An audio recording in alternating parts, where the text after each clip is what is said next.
PMC ध्यान नेपाल में आप सभी का हृदय से बहुत-बहुत स्वागत। आप सभी को मेरा आत्मवंदन। अपने प्रिय गुरु ब्रह्म ऋषि पितामह पत्री जी, महाअवतार बाबा जी, सभी आध्यात्मिक और आराध्य गुरुओं को साष्टांग प्रणाम करते हुए आज का सत्र आरंभ करेंगे। और आज मैं आप सभी को अष्टावक्र गीता के पहले अध्याय से शुरू करते हुए कुछ सार सुनाऊँगी उसका। जानते तो हम सभी उस बारे में सब कुछ जानते ही हैं, लेकिन ऐसा ज्ञानियों ने कहा है कि जब इस ज्ञान को हम बार-बार सुनते हैं, तो वो हमारे अंतर में उतर जाता है। क्योंकि हम संसार में रहते हैं, भौतिकता से घिरे रहते हैं, माया में फँसे हुए रहते हैं, तो जब तक हम उसको बार-बार नहीं सुनेंगे, तब तक हम मुक्त नहीं हो पाएँगे। और हम सभी का लक्ष्य इस संसार में आकर शांति चाहते हैं, हम सभी शांति चाहते हैं और मुक्ति चाहते हैं। सबका एक ही ध्येय है ध्यान में आने के बाद कि हम इस माया जाल से मुक्त हो जाएँ, बार-बार जन्म लेके ना आना पड़े। तो उसके लिए हमें इस ज्ञान से जुड़े रहना पड़ेगा, ठीक है ना? तो हम सभी लोग आज फिर से राजा जनक, जो परम ज्ञानी और विवेकी राजा थे और जो ज्ञान की बहुत कदर करते थे। उनके दरबार में अनेकों ज्ञानी थे, जिनसे वो ज्ञान लिया करते थे। फिर भी उनके मन में एक तड़प थी ब्रह्म ज्ञान को लेने की, और उस बात को दूर-दूर तक लोग जानते थे। तभी उनके दरबारियों ने बताया कि एक युवा है युवक है, जिसके शरीर में कुछ विकृतियाँ भी हैं। किसी व्यक्ति ने, एक आदमी ने उनको बताया, तो लेकिन वो ज्ञान उसके पास बहुत ज़्यादा है और वो आपको अंतर्ज्ञान दे सकता है, ब्रह्म ज्ञान। तो राजा ने उसको आदेश दिया कि उसको अम, स्वागत करो उसका और उसको हमारे दरबार में लेके आओ। तो अष्टावक्र जी उनके दरबार में आए, क्योंकि जैसा कि उनके नाम से विदित है, उनके शरीर में 8 कर्व थे। 8 जगह से उनका शरीर मुड़ा-तुड़ा था। तो जैसे ही वो दरबार लगा हुआ था, वो एंटर किए, तो सारे के सारे जो दरबारी थे, राजा को भी हँसी आ गई और सब हँसने लगे। और सभी ने क्या देखा कि अष्टावक्र जी भी हँसने लगे, तब सब एकदम शांत हो गए कि ये क्या हुआ? तो राजा ने पूछा कि आप क्यों हँसे?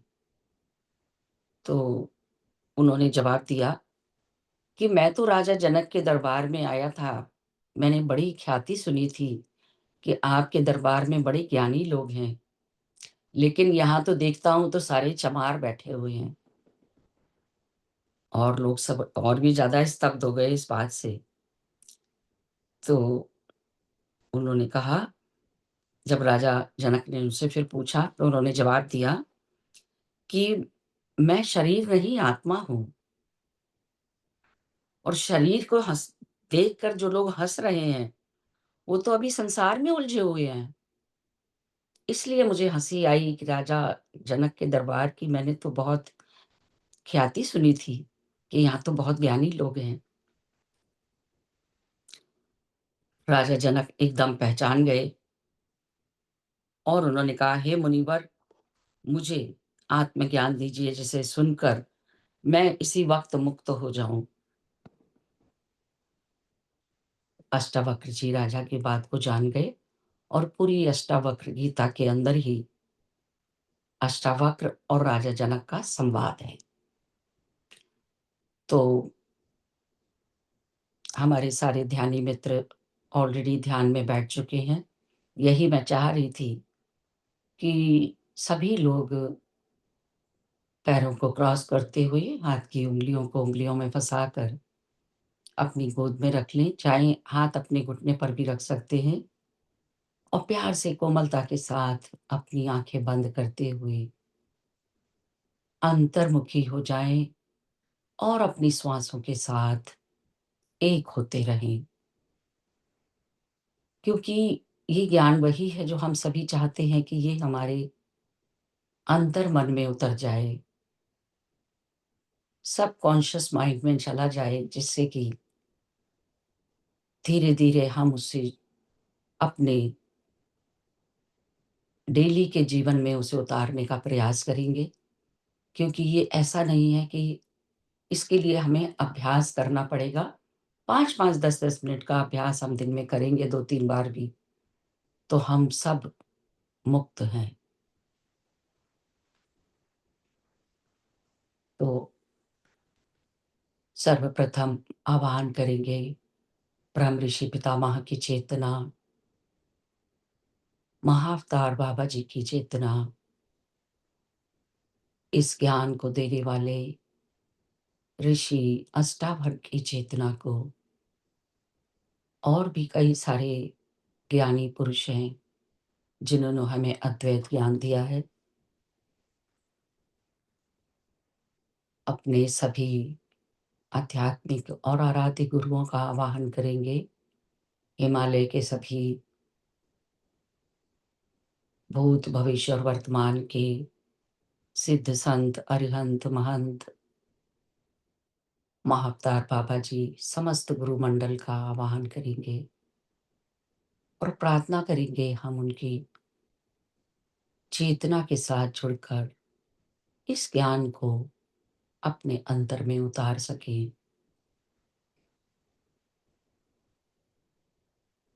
विघ्न विनाशक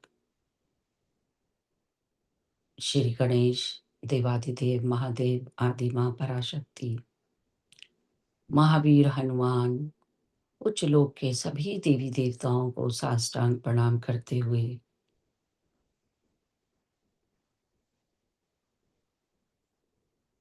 धीरे धीरे अपनी सांसों से जुड़कर और भी शांत होते जा रहे हैं।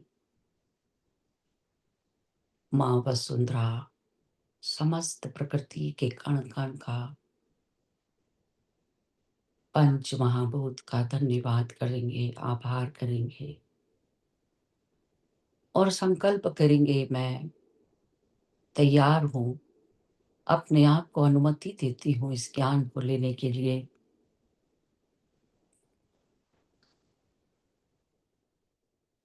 और भी शांत,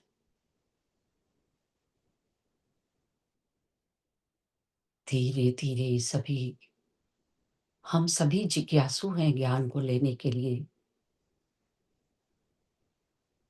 जैसा कि पत्री जी कहते थे कि जब तक प्रज्ञा नहीं जागृत होगी, जिज्ञासु नहीं बनेंगे। हम सब जानते हैं, जब हम अपने आप को अनुमति देते हैं कि हम ज्ञान लेने के लिए तैयार हैं, तभी उस ज्ञान को ग्रहण कर पाते हैं। तो एक एक सांस के साथ एकाकार होते हुए अंतर की गहराइयों में बहते जाएंगे।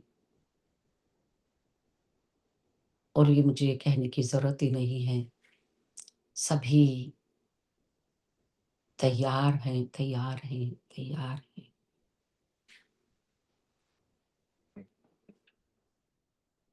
तब अष्टावक्र ने राजा को आत्मज्ञान, माया, ब्रह्म ज्ञान को धीरे धीरे बताना आरंभ किया।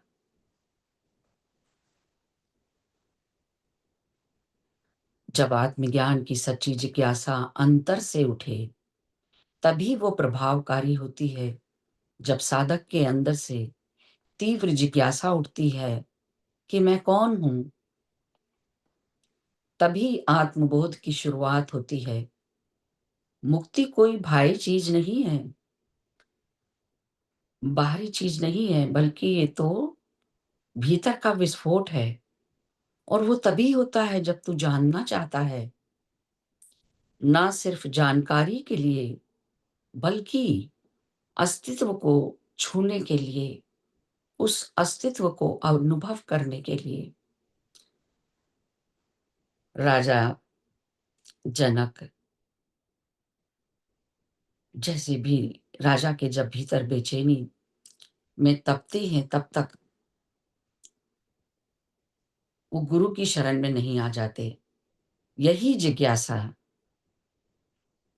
जब राजा जनक जैसे लोगों के बीच में वो तड़प और बेचैनी होती है, वही बेचैनी जब वही जिज्ञासा साधना को दिशा देती है। और जब हमारे अंदर भी वही जिज्ञासा उत्पन्न होती है, तो वो हमारे अंतर में उतरता चला जाता है।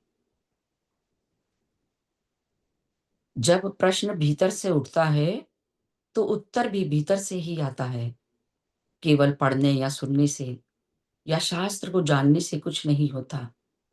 सच्ची साधना जब ही शुरू होती है, जब भीतर से स्वीकार हो कि मैं अज्ञानी हूँ और मैं ज्ञान लेना चाहता हूँ, ज्ञान लेना चाहती हूँ।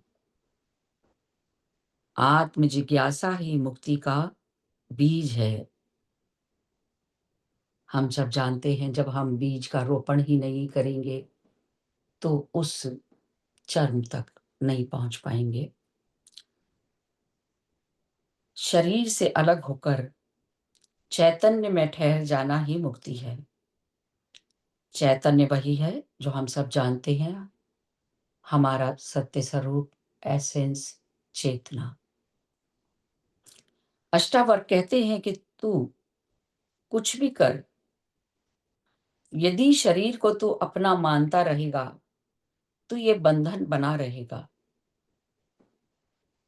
शरीर केवल एक साधना है, साधक नहीं है। जब तू इसमें स्थिर होता है कि मैं शरीर हूं, मैं एक देखने वाला हूं, तब भीतर एक अद्भुत विश्रांति आ जाती है।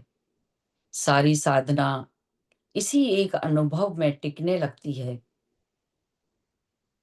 और इसी एक अनुभव में टिकने का अभ्यास है ये। तू यदि चैतन्य में टिक जाए, तो ना तो तू दुखी होता है, ना ही तू सुख में डूबता है। सब कुछ होता है, पर तू अप्रभावित रहता है। मुक्ति किसी अन्य ग्रह में नहीं है, यही है, इसी क्षण हो सकती है। जब तू साक्षी में ठहर जाएगा, तो यही साक्षी भाव ध्यान का मूल है। कर्तापन का भाव ही संसार का सबसे बड़ा जाल है। ये मेरा, ये तेरा, ये मेरी चीज, यही कर्तापन का भाव है, जो संसार का सबसे बड़ा जाल है। हे जनक, जब तक तू सोचता है कि मैं ही सब कुछ कर रहा हूं, तू प्रत्येक धर्म से बंध जाता है, प्रत्येक कर्म से बंध जाता है। और कर्तापन, यही चिंतापन, लालच, पछतावा, ये सब विकार जन्म ले लेने लगते हैं। जब तू खुद को कर्ता मानता है, तो हर परिणाम तुझे झटका देता है। अच्छा है तो अहंकार, बुरा हो तो दुख। जब तू जानता है कि शरीर, मन, संसार ये सब उपकरण हैं, और तू तो मात्र साक्षी है। जब तू कर्म करते हुए भी अकर्ता बना रहता है, ये अवस्था कर्मयोग से भी गहन है। जहां करने वाला मिट गया, तब आध्यात्मिकता की शुरुआत होती है। तू करने से मुक्त हुआ, तो हर कर्म स्वतः शांत हो जाता है। ये सोचने की बात है कि भोक्तापन से आसक्ति जन्म लेती है, और आसक्ति से जन्म लेता है बंधन। जो सोचता है कि मैं ही सुख और दुख को भोगता हूं, सुख को पकड़ना और दुख से भागना ही संसार का माया जाल है। जब तक तू समझेगा कि मुझे भोगना है, तब तक तू उन अनुभवों से बंधा रहेगा। तुझे ये समझना होगा कि सुख-दुःख, लाभ-हानि ये आते-जाते मेहमान हैं। अब तू उनका मेज़बान नहीं है। तू तो सिर्फ़ उन अनुभवों का साक्षी है। ना उनसे जुड़ता है और ना उनसे घृणा करता है। तू तो उनसे बिल्कुल अलग है। जब ये समझ अंतर में बैठ जाती है, तब तू पूरी तरह से शांति में ठहर जाता है। भोक्ता बनते ही तू कमज़ोर हो जाता है। साक्षी बनते ही तू अचल, निडर और निर्भर हो जाता है। यही निर्विकार अवस्था है और यही वैराग्य की असली पहचान है। तू तो शुद्ध साक्षी है, ना करता है, ना भोगता है। हे जनक, ये संसार एक रंगमंच है। शरीर, मन, इंद्रियां उसमें किरदार हैं। तू एक दर्शक है जो ये सब कुछ देख रहा है, पर किसी से जुड़ा नहीं है। तू कोई भूमिका नहीं निभा रहा, तू तो केवल उपस्थित है। जब तू साक्षी भाव में ठहरता है, तो कोई भी घटना तुझे अंदर से हिला नहीं सकती है। सुख और दुख आते हैं, पर तू उनकी गहराई में नहीं उतरता। यही मुक्ति है। इसका एक उदाहरण हम सभी जानते हैं, जैसे समुद्र का तल। समुद्र नीचे से एकदम शांत रहता है, जबकि उसमें सतह पर लहरें छोटी, बड़ी, ऊंची, नीची आती रहती हैं, जाती रहती हैं, आती रहती हैं। लेकिन समुद्र तल से बिल्कुल शांत होता है। ठीक उसी प्रकार ना तो कोई काम कर रहा है, ना ही किसी भोग को भोग रहा है। केवल जो कुछ हो रहा है, उसका साक्षी मात्र है। ये केवल एक अमृत पान करने के जैसा है। जब तू जानता है कि तू स्वतंत्र है, तुझे कोई बांध नहीं सकता। बंधनों की जड़ में बंधनों की जड़ अज्ञान में होती है। हम खुद को बंधा हुआ मानते हैं, इसीलिए बंध जाते हैं। लेकिन जब तू ये अनुभव करता है कि मैं तो पहले से ही मुक्त हूँ, उसी क्षण बंधन टूट जाते हैं। यही मुक्ति किसी साधना की अंतिम मुक्ति नहीं है, बल्कि तेरा मौलिक स्वरूप है। और अज्ञान के पर्दे के हटते ही ये स्वयं दिखने लग जाता है। तू तो जन्म से ही मुक्त है, व्यापक है, असीम है, लेकिन तू उस पर यकीन ही नहीं करता।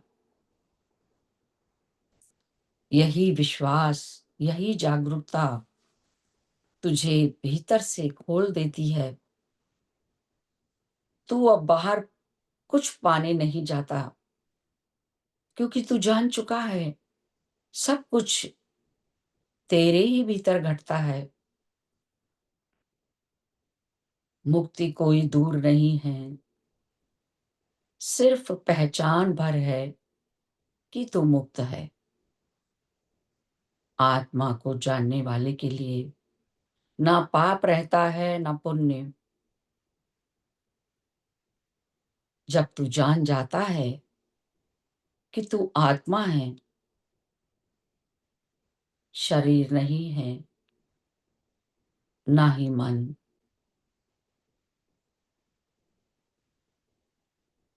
तब तू उस क्षेत्र में प्रवेश करता है जहां पाप और पुण्य का कोई अस्तित्व नहीं है। पाप और पुण्य तो शरीर के स्तर पर होते हैं, आत्मा के स्तर पर कुछ नहीं होता। तू अगर साक्षी में ठहर जाए, तो कर्मों का संचय भी नहीं करता और तू सहज बना रहता है, जैसे कि आकाश। ठीक उसी प्रकार जैसे कि आकाश में सर्वत्र फैला हुआ है और बादल आते जाते रहते हैं, आते हैं, कुछ देर घूम फिर के निकल जाते हैं। आकाश की स्थिति पर कोई फ़र्क नहीं पड़ता उसका, वो तो उसी तरह ठहरा हुआ परम शांति में है।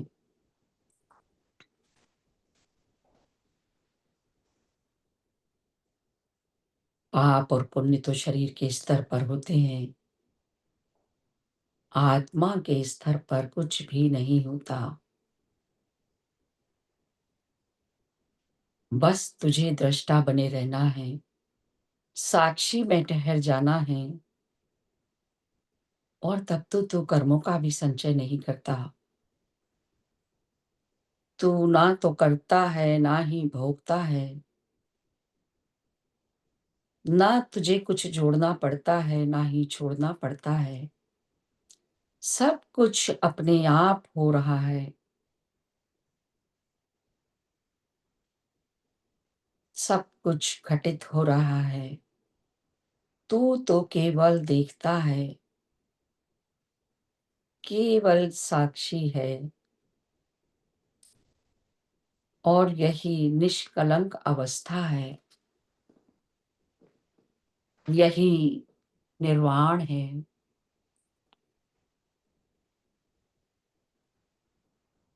यही निर्वाण है।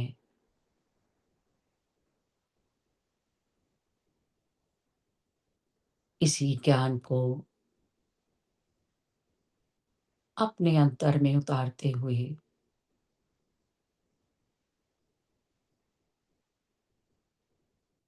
कुछ देर चिंतन मनन और मंथन करते हुए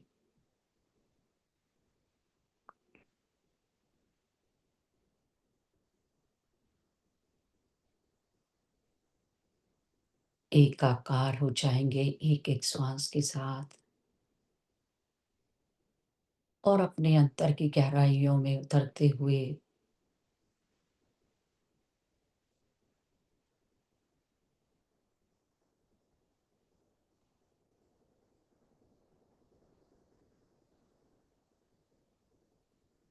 ध्यान की अति उन्नत अवस्था में जैसे जैसे मैं अपने व्यक्तित्व को उन सभी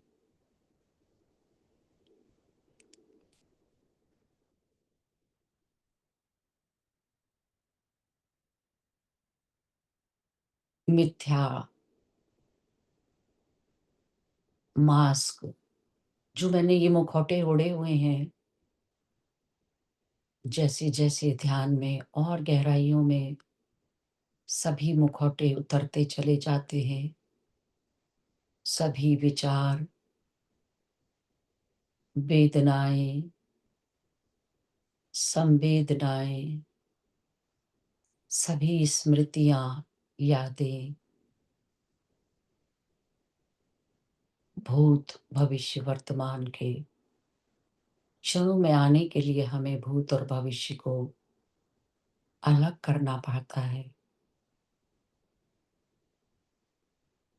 सांसों से जुड़कर हम वर्तमान के इन क्षणों में निमग्न होते जा रहे हैं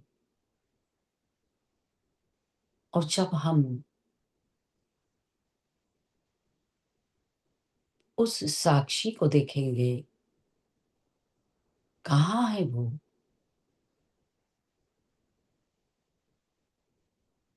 और अपने झूठे मास्क को उतारते जाएंगे जो हमारा व्यक्तित्व बना देते हैं। उस परम शून्यता में जाते हुए अपनी ही चेतना का विस्तार करते हुए हमारा व्यक्तित्व धीरे धीरे विलीन होता जाएगा और हम उस परम चैतन्य के साथ एक होते चले जाएँगे, अनुभव करेंगे उसे।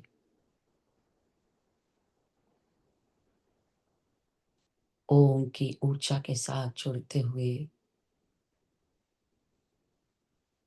बहते जाएँ, एक मस्त नदी की तरह दृष्टा बन जाएँ, उस परम शून्यता के भी।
पूर्णमदः पूर्णमिदं पूर्णात् पूर्णमुदच्यते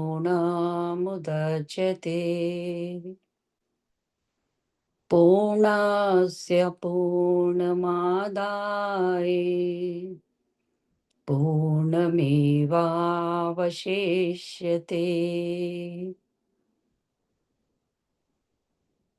ॐ शान्ति शान्तिः।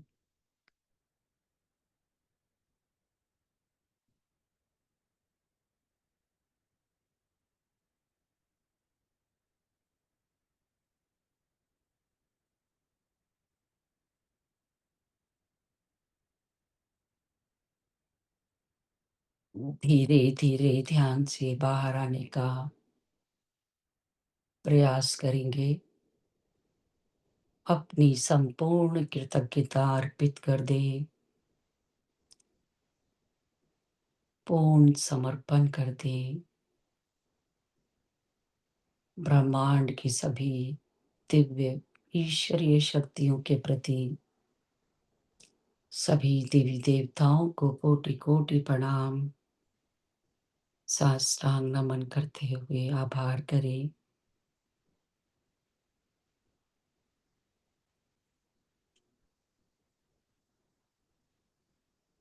माँ वसुंधरा संपूर्ण प्रकृति के कण-कण का और मंच महाभूत का धन्यवाद, धन्यवाद, आभार, आभार।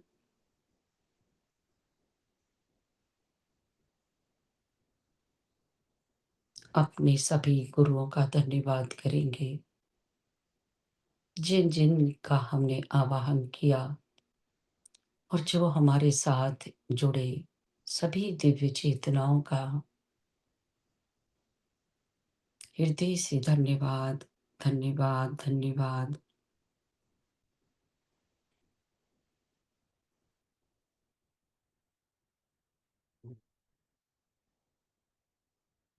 देवालय रूपी भौतिक शरीर का, शरीर के कण-कण का धन्यवाद, धन्यवाद।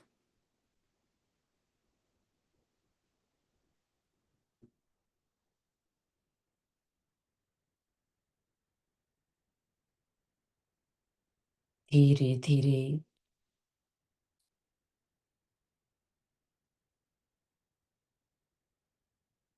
ध्यान से बाहर आते जाएँगे। चारों ओर के वातावरण को अनुभव करेंगे। अपने आसन को महसूस करेंगे।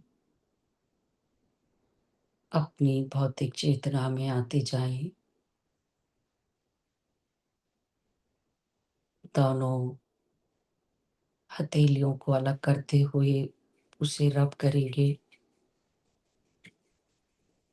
अभी आँखें नहीं खोलेंगे बिल्कुल भी। रब करते हुए अपनी हथेलियों को अपनी आँखों के ऊपर रखते हुए बहुत ही धीरे-धीरे पलकें खोलेंगे, बंद करेंगे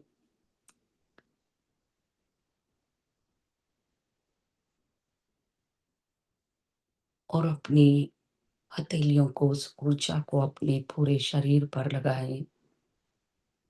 दोनों हाथों को जोड़ते हुए समस्त सृष्टि की शांति के लिए प्रार्थना करें। ओम द्यो शांति, अंतरिक्ष शांति, पृथ्वी शान्तिरोषधय शान्तिर्वनस्पतयः शान्तिर्विश्वे देव शान्ति ब्रह्म शान्ति सर्वं शान्ति शान्तिरेव शान्ति सामा शान्तिरेधि ॐ शान्तिः, शान्तिः, शान्तिः। धीरे-धीरे अपनी आँखों को खोलते हुए जैसे ही रेडी हो जाएँ, ध्यान से बाहर आ जाएँ। आप सभी ध्यानी मित्रों का बहुत-बहुत धन्यवाद, धन्यवाद, आभार।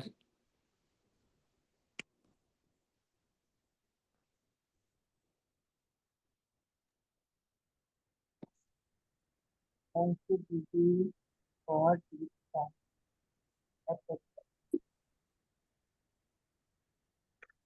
Thank you Santosh ji, thank you so much, बहुत अच्छा ध्यान। जी, आपका धन्यवाद। आप ही लोगों की ऊर्जा है, देखिए ये थैंक सब। You ji, thank you, thank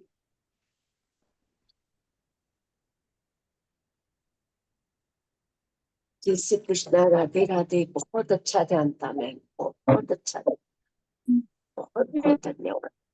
आपने लेट शुक्रिया। के किया?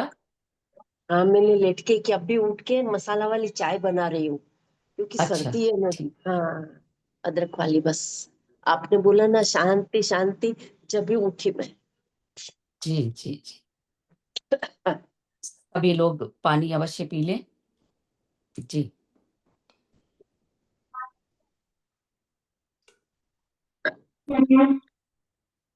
थैंक यू, थैंक यू माँ, बहुत बहुत सुंदर था, बहुत शांति लगा। Thank you ji, thank you माँ, बहुत थैंक यू, थैंक धन्यवाद। यू। जी, अब यदि किसी के मन में कोई विचार है, कुछ बोलना चाहते हैं, कोई कोई स्टोरी हो किसी के पास, कहानी हो, कोई प्रेरणास्पद किस्सा हो, तो हम कर सकते हैं अभी थोड़ी देर, 10-5 मिनट। आत्मवंदन दीदी। आत्मबंधन। अरे मैं तनुजा। पहले हुँ, हैप्पी गणेश चतुर्थी। मैंने पहले आपको ये गणपति का दर्शन करवाना चाह रही हूँ। अच्छा, ज़रूर, ज़रूर, मैं अभी आपको करती हूँ लाइव में। आप सभी दर्शन करो। बहुत अच्छा। ओहो, कितने सुंदर। बहुत सुंदर, बहुत सुंदर। आज आज पता है, एक स्टोरी मैं सुनाती हूँ। आज मतलब कल जी, से मेरे को मेरे हस्बैंड बोल रहे हैं कि आज गणपति विसर्जन करना है, 5 दिन हुए हैं।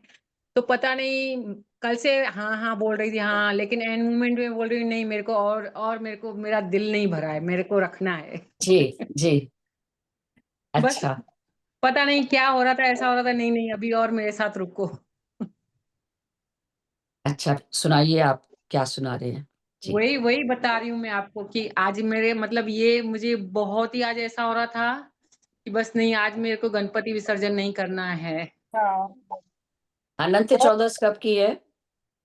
5 तारीख की। अच्छा, जी, जी, जी।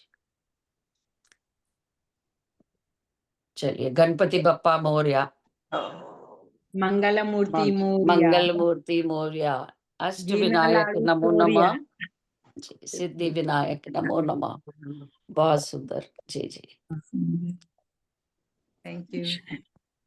तो रोज़ सुबह-शाम भोग लगाते हो?